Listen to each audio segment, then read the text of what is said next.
Good evening to everybody. Welcome. Tonight I will share a Sufi song from Mevlana. This is for the Sema ceremony, and the Sema ceremony represents a mystical journey of one's spiritual ascent through mind and love to the perfect. So this ilahi we call is a song that is calling men to this ascension. And Hazreti Mevlana. Bismillahirrahmanirrahim. Dinle sözüm sana direm, özge edadır.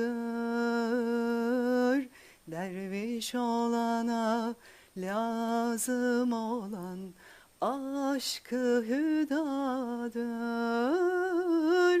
Aşıkın nesli var ise şu kafedadır. Sema sefa, cana şifa, ruha gıdadır. Sema sefa, cana şifa, ruha gıdadır. Aşk ile gelin eyleyelim zevk-ü sefayı, göklere değin ir görelim hu ile hayı. Mestane olup devredelim çengile çayı. Sema sefa, cana şifa, ruha gıdadır. Sema sefa, cana şifa, ruha gıdadır. Aşk ile gelin talibicü yende olalım. Zevk ile sefalar sürelim, zinde olalım. Hazreti Mevlana'ya gelin, bende olalım. Hazreti Mevlana'ya gelin, bende olalım. Sema sefa, cana şifa, ruha gıdadır. Sema sefa, cana şifa, ruha gıdadır.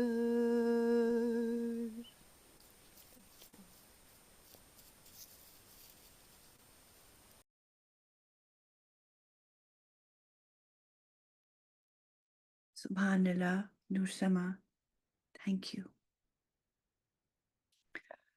Auzu billahi minash shaitanir rajim. Bismillahirrahmanirrahim.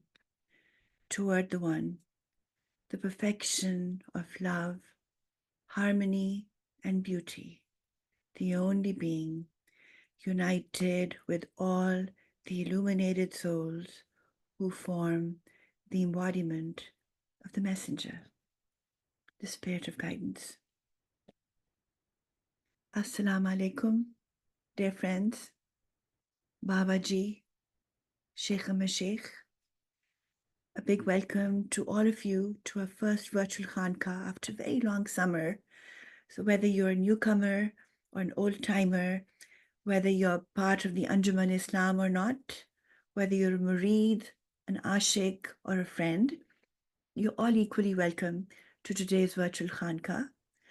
Our virtual Khanqahs are an activity of the Anjuman Islam, an infinity group that Pir Murshid Hazrat Inayat Khan created in his lifetime so that the Muslim murid would have a platform of their own to gather together to pray, to share practices, and to discuss issues of mutual concern.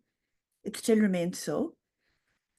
But a few years ago, we opened our virtual Khanqahs up to Muslim murids and to ashiks, as well as friends. So everybody is welcome at these gatherings of ours. And now, a couple of times a year, we open up our sessions to our friends from all over the world and from all backgrounds. Today is one of these special sessions, and the topic is Rumi without Islam, Islam without Rumi. And it's an important one in these times of often great appropriation that we live in, to take an honest look at the poetry and the writings of Mevlana Rumi, Maulana Jalaluddin Muhammad al-Balkhi al-Rumi. And there's a disturbing tendency often to strip him of his context of his religion, which is Islam. It's perhaps part of a trend in which we adapt to all that is exotic and feeds our soul while dismissing the origins, the root from which the fruit that we love so much has grown from. And for many people, it's a source of frustration that often his translations are not just translations, but their own poems. And then there are translators who seem to have tediously gone through the poetry to remove all traces of Islam from the entire narrative. Is it Islamophobia? Is it appropriation? How do we preserve the essence of his poetry, which was without a doubt universal, yet rooted in Islam, without either A, dismissing the origins, or B, becoming too closed and puritanical? What is the right balance? So for this, we turn over to our dear friend, Omid Safi, who needs no introduction. He is an award-winning scholar of Rumi and a professor of Islamic studies at Duke University. And we are looking forward to hearing you shed some light on this topic, which is close to many of our hearts.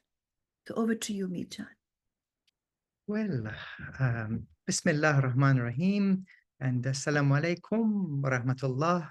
May the peace and blessings of the one and the only be with you all, be with us all. And thank you so much, Nizam Nisa, for that kind introduction. Thank you, friends, for being together on a Jumu'ah, on a day of gathering. And thank you, Bawaji, for upholding this blessed lineage that goes back to Pir Murshid Hazrat Inayat Khan, and before him to the Chishti Awliya, and before them to Habib, Mustafa, the chosen one, the culmination of all the prophets and all the messengers, the spirit of guidance, and towards the one. If this somewhat provocative title that you saw, Rumi without Islam, Islam without Rumi, I hope you heard that with a question mark, as opposed to a period. This is not a declaration that we are aspiring to have Rumi without Islam, and astaghfirullah, certainly not an intention to have an Islam stripped of all that is poetic and love-filled and beautiful in that unique way that Mevlana Rumi represents. It's a question. It's a question of what happens, as so often, in order to present him as a figure of universal application, any trace of him having been a Persian-speaking, devout Muslim of a 13th century is minimized. And there are previous precedents for some of us gathered here who have a deep immersion and connection to the Christian tradition.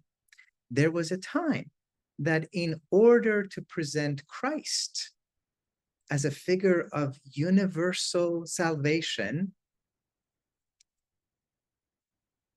his reality as also having been a first century Palestinian Jew was erased.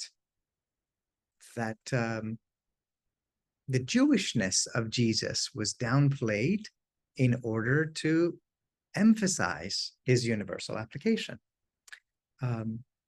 Some years ago, when Bawa and I were graduate students at our university, there was a bookstore, a very famous bookstore in our town called The Regulator. And we always enjoyed visiting the religion and spirituality section. And there was a religion shelf, and religion meant the Christianity shelf.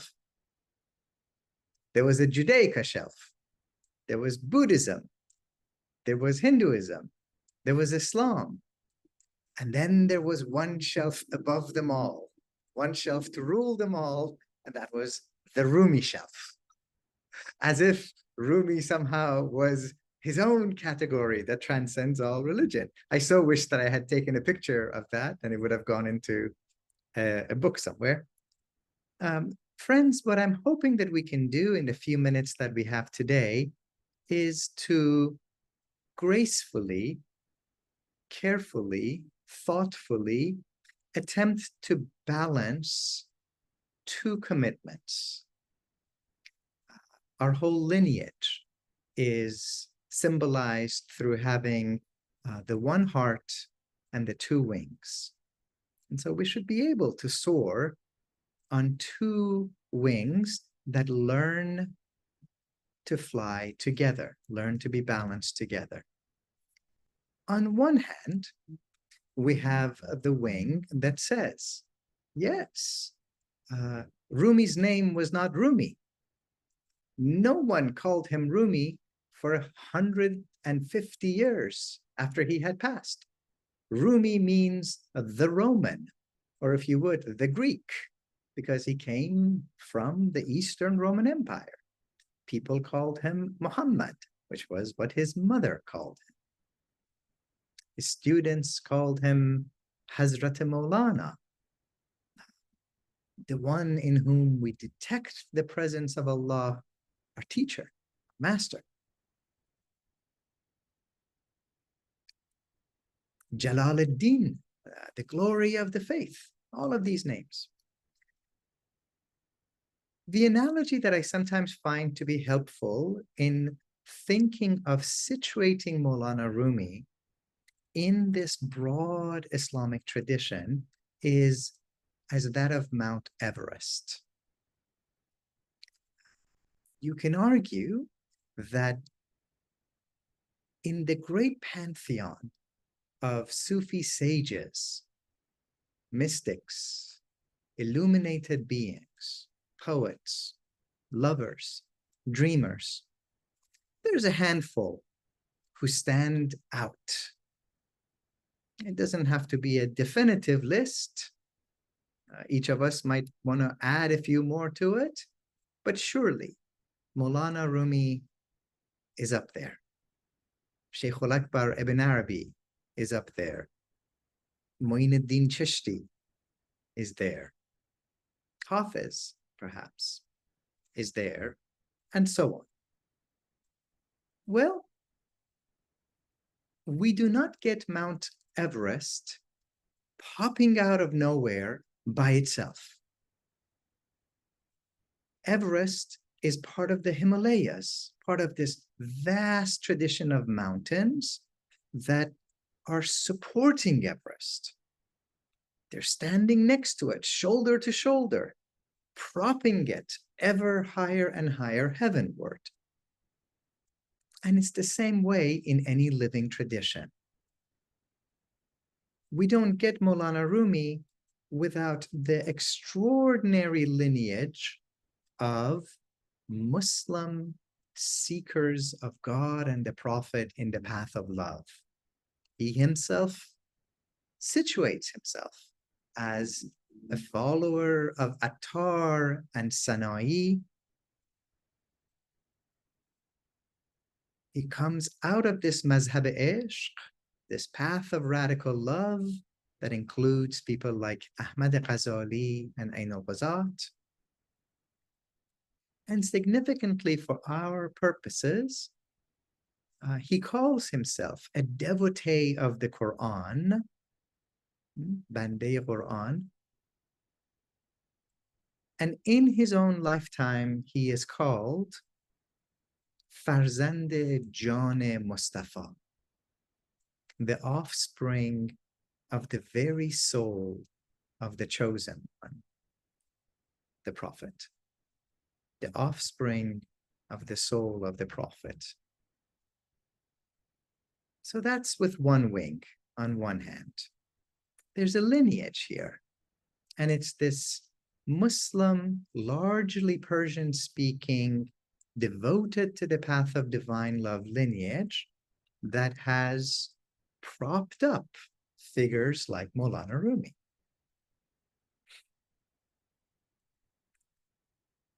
When I first started to teach about Mevlana Rumi almost 30 years ago, as any zealous and perhaps slightly over-eager young person would do, I had prepared a 70-page handout of all of the ways in which these loose American translations get certain facts wrong.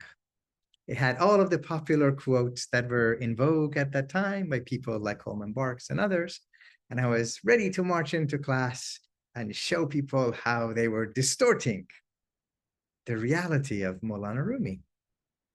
And indeed, even Coleman, who is a good friend and has been a friend for 30 years, he would say, yeah, you know, sometimes when I see Mevlana talk about God, I realize that the word God is traumatic for many people, so I take out Allah or Khuda, and I just change it to beloved, because that's what Mevlana would have meant anyway.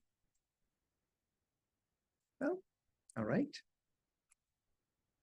Sometimes then it becomes a little easier to read some of these popular translations and versions and think that the beloved only refers to a human beloved, instead of that deliberately sweet and quintessentially ambiguous poetic tradition. This is what makes Sufi poetry, where it refers at the same time and with the same breath to your wife, to your husband, to your same gendered friend, to the spiritual teacher, to the prophet, to God.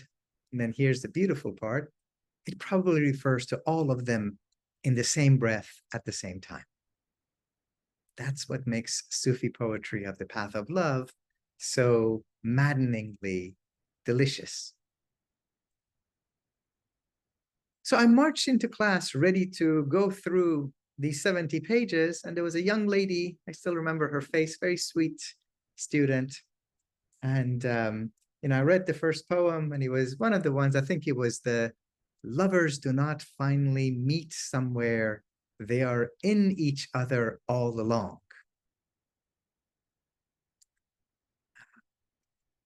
And I was treated to this most intimate moment.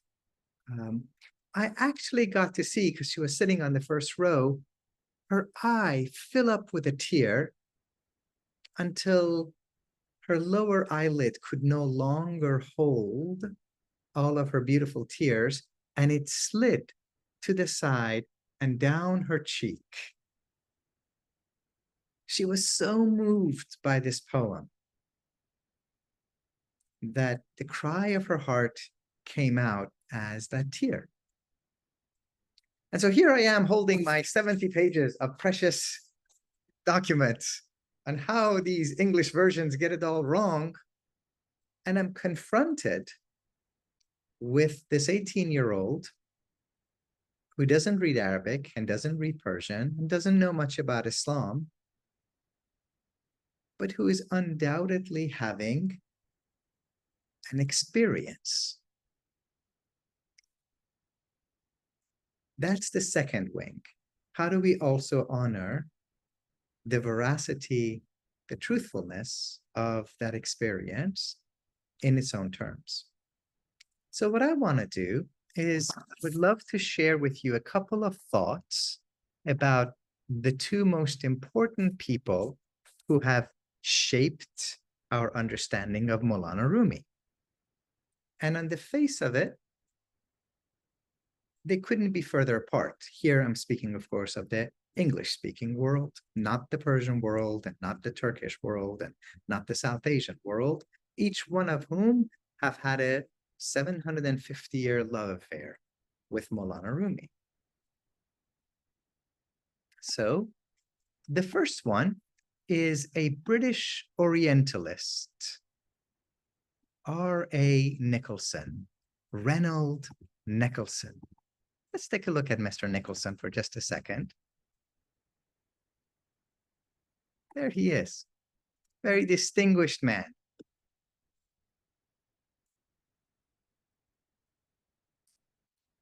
Nicholson has a 50-year love affair with Mevlana Rumi.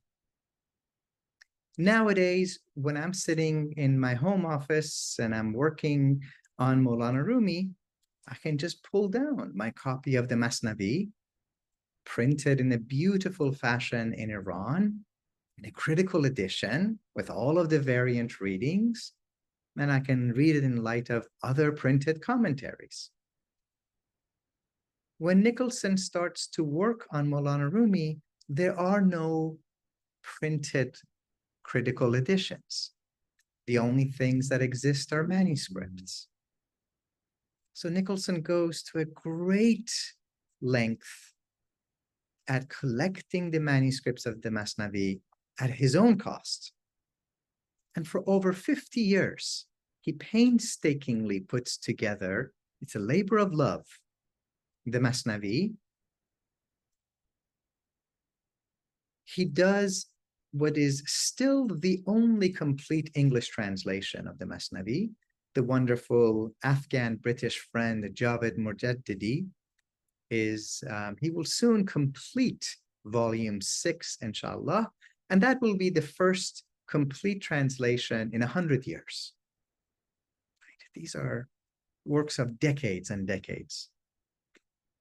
Nicholson also produces the critical edition of the Masnavi, the full translation, and a 2-volume translation. In the process of doing so, he virtually loses his eyesight. This is not something done for fame and riches. He mostly lives in humble poverty. Very simple lifestyle. And what is striking is when he starts this love affair with Mevlana Rumi, he is in many ways a typical British Orientalist. He doesn't want to really meet Muslims. He just wants to read Arabic and Persian texts. He says, meeting these brown people might really complicate my understanding of these texts. You know, they have their own ideas, and I just want to know, what does the text say? He never travels. He has no interest in going to Arabia, going to Turkey, going to Iran. He just sits in Cambridge, reads books, and translates. And in the beginning, his books are filled with a lot of the typical Orientalist and colonial, even racist characterizations of Islam and Muslims. Remember, this is the preoccupation of Orientalism. How can it be that Islam, a religion that they have defined as the religion of the desert, that lower class religion, certainly, astaghfirullah, not to be compared with the exaltedness of Christianity, how is it that it can produce such sublime love poetry like Rumi and Hafiz? Well, the Orientalist answer was Rumi and Hafiz must not have been really Muslim. That the Sufis, they were inspired by the Greeks, or they were inspired by Christians, or maybe it's because they're Persian and not really Muslim. Or maybe they took it from the Buddhists, or they took it from the Hindus. In other words, they get it from anywhere except for where the Sufis say they're getting it from, which is God, the Quran, and the Prophet. But something happens to Nicholson after 50 years. Working on Rumi softens his heart towards Islam, and he goes back in the second and third editions of his books that have nothing to do with Rumi. Take a look at his History of the Arab Peoples book. And he edits out many of the racist things that he used to say about Islam and Muslims.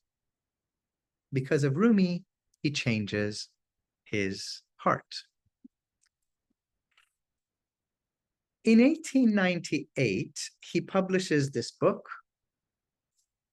Selected Poems from the Divan Shams Tabrizi. It's one of the first accurate translations that we have. And I want to give you a sense of how complicated this process can be. The 31st poem that he includes is this poem that's very well known.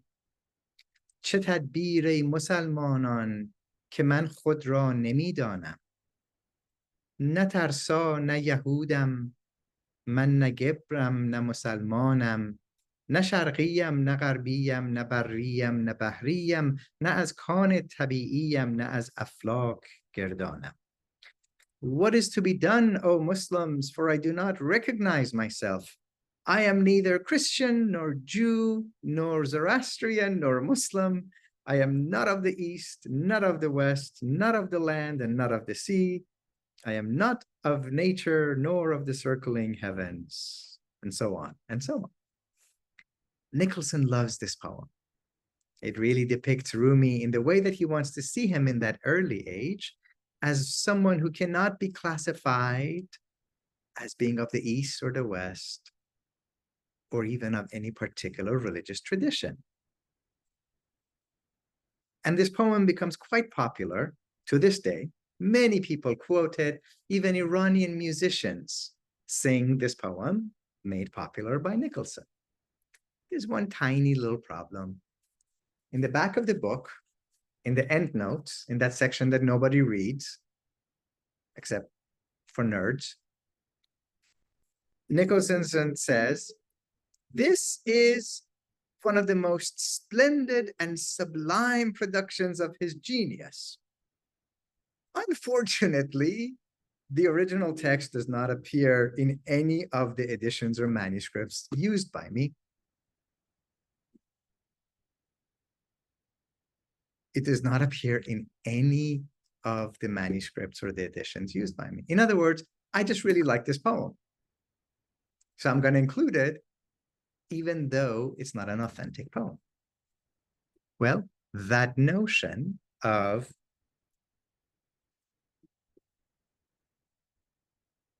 I am not Muslim, nor Christian, nor Jewish is one that is perpetuated. And when our friend Coleman Barks, who is most singularly responsible for the American popularity of Rumi, gets a hold of that same poem, it's not enough for Coleman to say that, here's our friend Coleman, that Rumi is not Jew or Christian nor Muslim. He has to add a little bit to it. I'm not Sufi or Zen. I'm not of any religion or cultural system. As if Rumi would have conceived of something called cultural system back in the 13th century. So let's spend just a couple of minutes on Coleman's beautiful poetry, and I'll give you one of my favorite examples. Many of you, again, will know this particular poem. Today, like every other day, we wake up empty and frightened. Don't open the door to study and to begin reading. Take down a musical instrument. Let the beauty we love be what we do. There are hundreds of ways to kneel and kiss the ground. It's a magnificent translation. Let the beauty we love be what we do. You could spend a whole life on that line and probably turn out saintly. But there's a little tiny problem. So here's the original. Emruz chahar ruz kharabim kharab. Today, like every day, we are ruined. Magosha dare andishe va bargir rabab. Don't open the door to thought.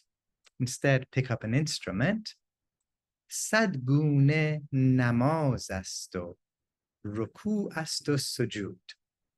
There are 100 forms of namaz, salat, the Muslim prayers, what we're going to do in just a few minutes together. There's 100 forms of ruku, bowing down in prayer, as we will do in just a few minutes, and sujud, prostration by putting your forehead on the ground from which we come from and to which we will return in prayer. They're the 100 forms of prayer for the one for whom the beauty of the friend, the dust, is the mihrab. The mihrab, the prayer niche that when you go to a mosque, indicates the direction of Mecca. In other words, Rumi is not so much talking about hundreds of ways to kneel and kiss the ground.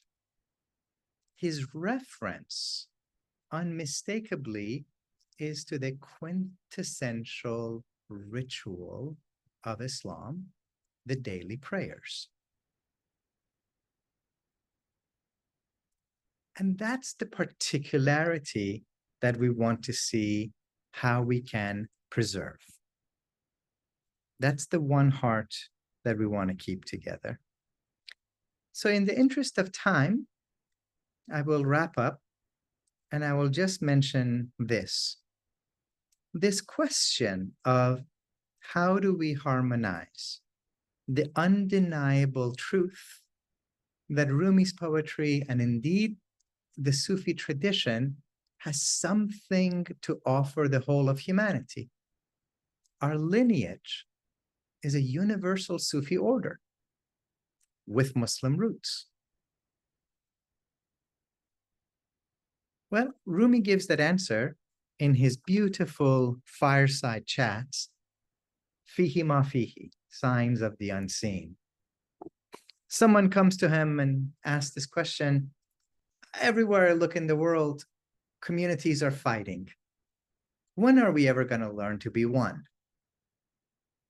When are we going to learn to get along?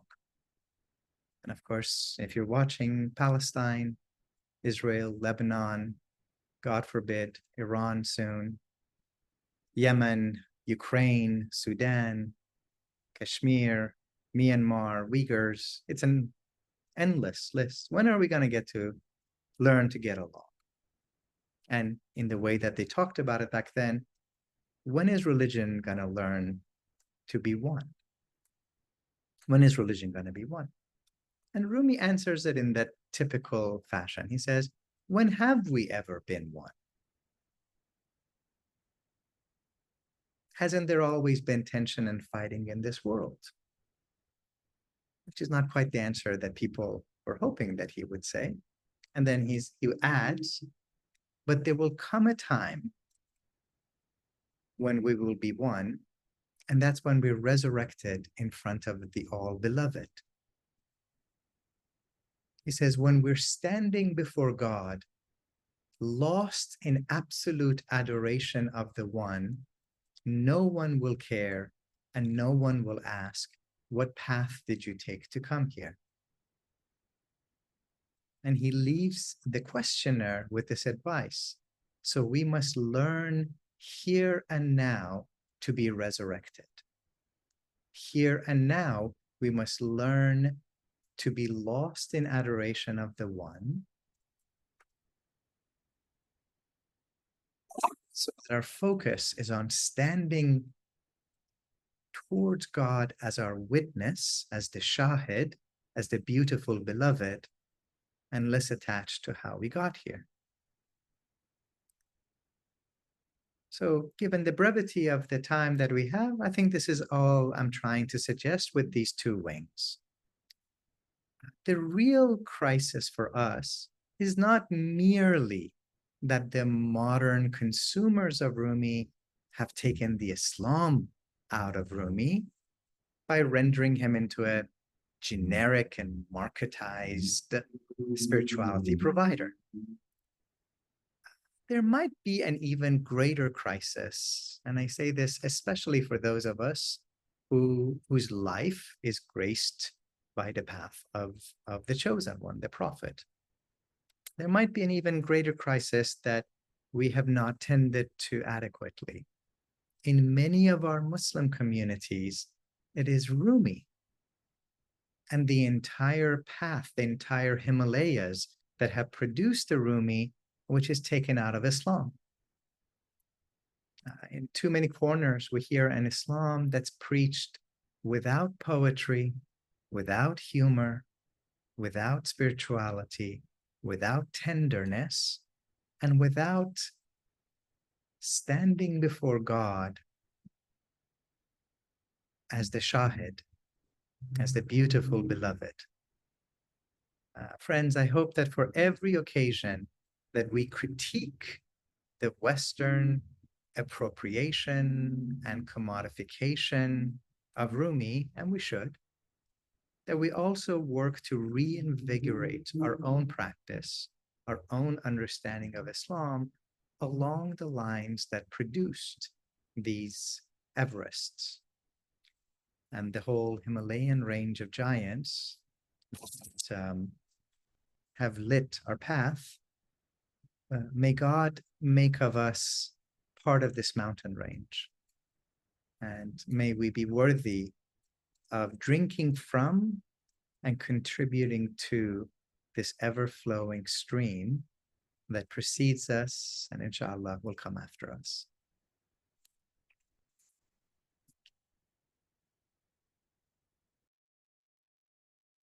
Thank you so much for your inspiring words, Omid Jan, and the contextualization of Mevlana Rumi and Islam with the two wings of our symbol. And we turn now to Sheikh Mashaykh,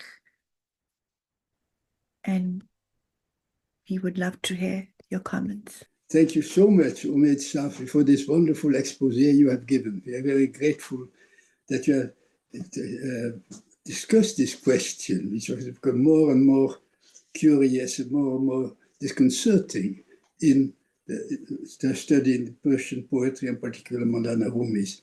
So it is a wonderful way. I would have loved to hear you many more hours on this expose, so we could learn more and have a wider and deeper view of all that which you already conveyed us. So please keep at it and let us hear or let us read, inshallah, whatever more you are able to convey to us in this very extraordinary subject.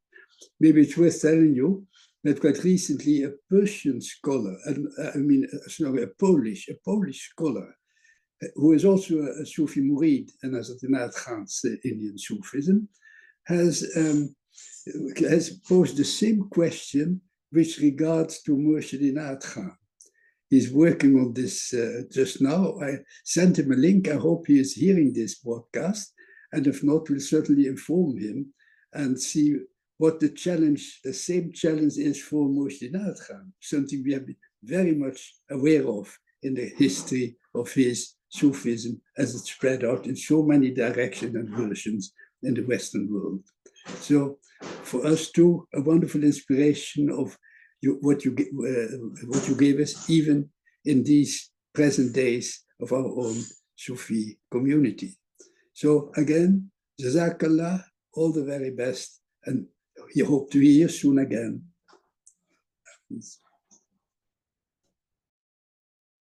Yes, it was a joy to hear from you, Sheikh al-Mashaykh, and thank you so much for your discerning words, Ustad John.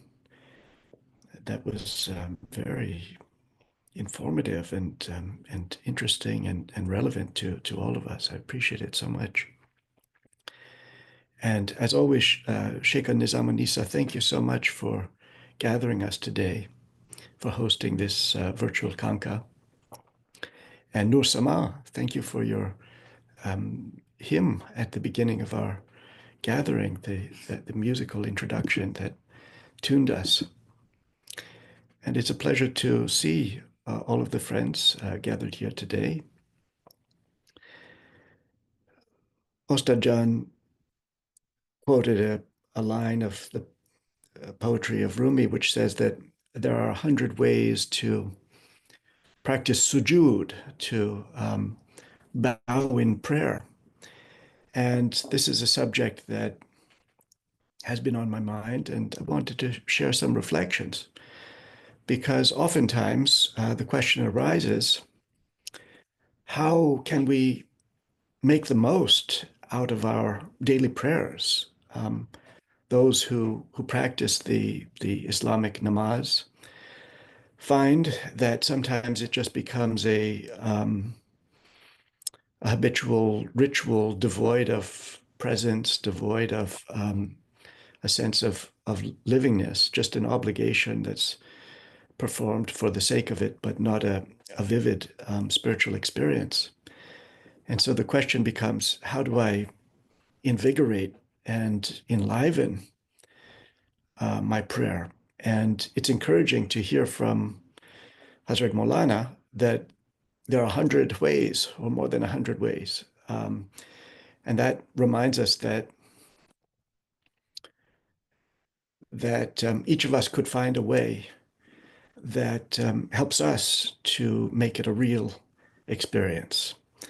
So I want to suggest one approach, and this comes from the study of that body of the teachings of Hazrat Naid Khan entitled The Soul, Whence and Whither, also sometimes known as The Soul's Journey, which is such an important body of teachings, an exposition of the journey of the soul through the planes of being, beginning in the angelic realm, which is the original home of the soul, and moving onward into the jinnic world, or the world of Malakut. If the angelic world is Jabarut, then the jinnic world is Malakut, the mind world, and the life of the soul as a jinnic being on that level prior to incarnation. And then the descent of the soul into matter, into the elements, and the emergence into the human condition, following which comes the return journey, the relinquishment of the body, return to the elements, and then a reawakening on the mental plane in the hereafter, in a jinnic mode, and ultimately beyond this, reawakening as an angel. This is the soul's cycle of descent and ascent. And you might find that the movements of the Islamic prayer allude to these stations of the soul. So the first movement is the standing one at the beginning of the prayer, when you stand on your prayer carpet. And first comes the takbir, when you say Allahu Akbar. And from this perspective, the takbir corresponds to what's called the day of alastu bi rabbikum, the day of, am I not the one to whom you belong? When the divine voice asks this question and the soul answers yes at the just dawn of time, the prayer begins with a gesture, the takbir, which acknowledges this affirmation. And then one stands with hands crossed in that standing position, which reflects the angelic state. When you say Subhanaka, and you're glorifying God, you're in that station of the angels, which is one of pure glorification. And then comes the ruku, when you incline downward and lean down on your knees, standing but leaning. And this is like the soul coming down from the angelic realm, moving toward the incarnate earth, but not yet reaching the physical world. And this is when the soul assumes mind. And one reenacts this in the ruku, the jinnic, the descent of the soul into the jinnic condition. When you say Subhana Rabbiyal Azim. And then there's a transition, Sami Allahu liman hamida, Rabbana wa lakal hamd, Allahu Akbar. And then down into sujood. Sujood meaning prostration, so the forehead goes onto the ground. And then the soul has reached the physical world, the actual physical earth. The forehead goes onto the ground. So that's the elemental condition.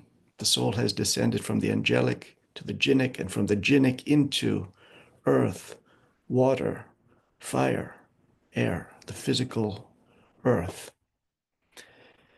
And then you rise up out of that sajda into the seated position, nishast or qu'ud. And this is human existence. This is our birth into our human life, emerging out of the elements and rising up into that seated position, still close to the solid ground of the earth, but risen up from the purely elemental condition. And then comes a second sajda, which represents death, the dissolution of the body, going back to the elements, the body returning to the earth. And if it's the first rakat that ends the rakat, then you get up again, and the cycle continues. But the reason is that from our ordinary point of view, death really is the end of the story. That's how it seems to us. But in the second rakat, and in the final rakat, you stay seated again even after rising from the second sajda, and that second nashast is the resurrection. You rise up out of death into the resurrected state, and then comes the tashahud, when you bear witness, you invoke God, you greet the divine being, and you invoke salutations on the prophet. So you rise up out of death and recognize the divinity. And your soul then becomes connected with its source, which is the soul of souls, the first created light, which is called the Nuri Muhammadi, and the light of all of the prophets, and the source of all souls. And therefore, one makes a salutation to the spirit of the prophet. So in that state, that post-resurrected state, one is beholding God, one is saluting the soul of souls and feeling one's location within that great soul. There's the salam, when you turn to the right and to the left and say, Assalamu alaikum wa rahmatullahi wa barakatuh, in which you're greeting all of your companions in the soul's journey, all beings, all encompassed within the soul of souls, and all lit up by and given life by the one being that is forever. So the practice of namaz really recapitulates the whole soul's journey as it's described by Murshid in The Soul, Whence and Whither. And I'd like to encourage anyone here who hasn't had a chance yet to read that very important body of teachings, to see if you can find it, because it just might animate and inspire your daily prayers. So the time has come to put this into practice for those who would like to practice 2 rakats of namaz, and all others are welcome simply to tune in and to listen. So we'll have the call to prayer now. Allahu Akbar, Allahu Akbar. Allahu Akbar, Allahu Akbar. Ashhadu an la ilaha illallah. Ashhadu an la ilaha illallah. Ashhadu anna Muhammad Rasulullah. Ashhadu anna Muhammad Rasulullah.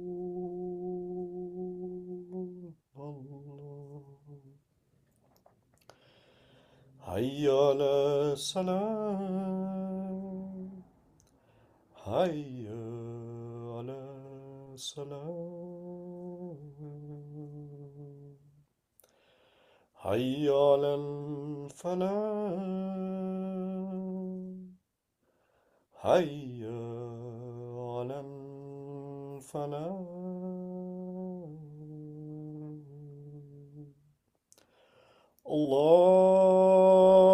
Allahu Akbar, Allahu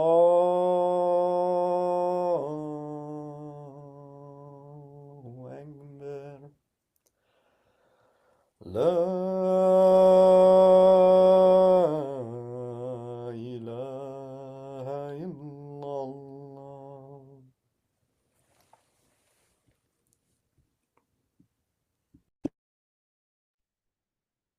لا إله إلا الله. اللهم رب هذه الدعوة التامة والصلاة القائمة آت محمد الوسيلة والفضيلة بعثه المقام المحمود الذي وعدته إنك لا تخلف الميعاد. الله أكبر، الله أكبر. أشهد أن لا إله إلا الله. أشهد أن لا إله إلا الله. أشهد أن محمدا رسول الله. أشهد أن محمدا رسول الله.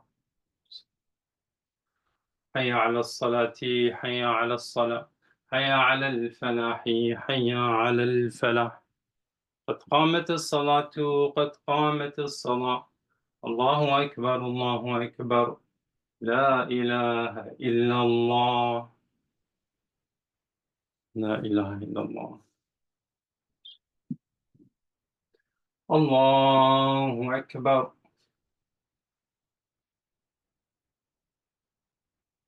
بسم الله الرحمن الرحيم. الحمد لله رب العالمين الرحمن الرحيم مالك يوم الدين إياك نعبد وإياك نستعين اهدنا الصراط المستقيم صراط الذين أنعمت عليهم غير المغضوب عليهم ولا الضالين.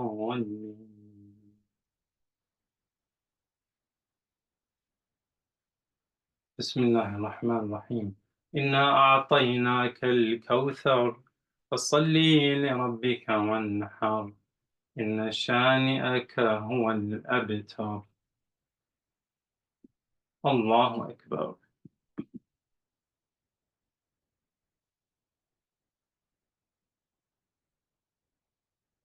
سمع الله لمن حمده. الله أكبر.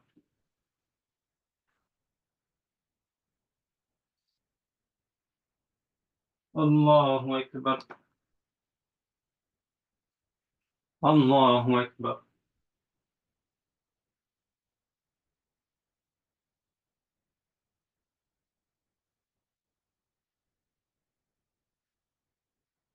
الله أكبر.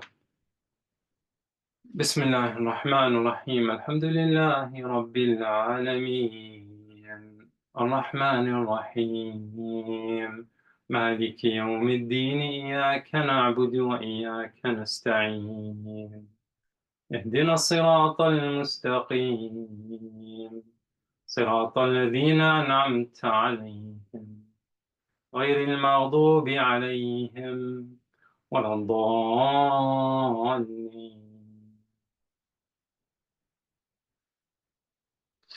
بسم الله الرحمن الرحيم. قل أعوذ برب الناس ملك الناس إله الناس من شر الوسواس الخناس الذي يوسوس في صدور الناس من الجنة والناس. الله أكبر.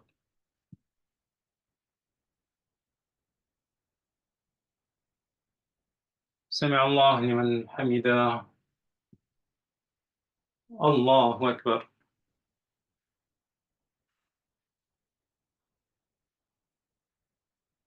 الله أكبر. الله أكبر.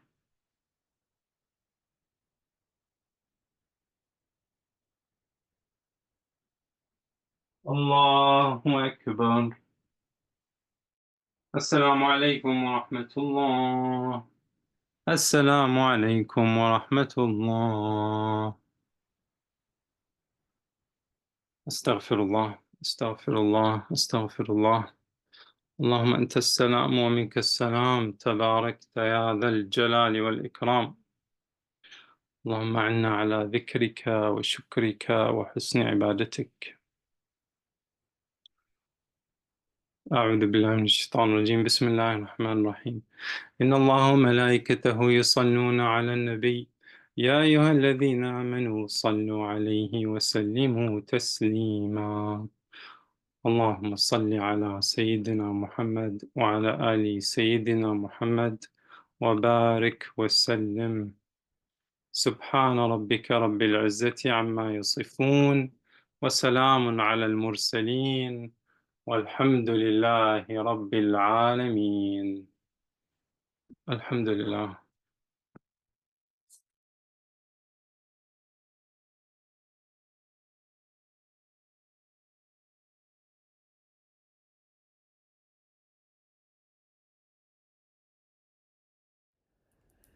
La ilaha illallahu.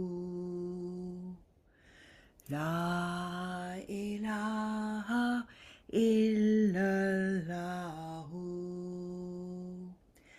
La ilaha illallahu. La ilaha illallahu. La ilaha illallahu. La ilaha illallahu. La ilaha illallahu.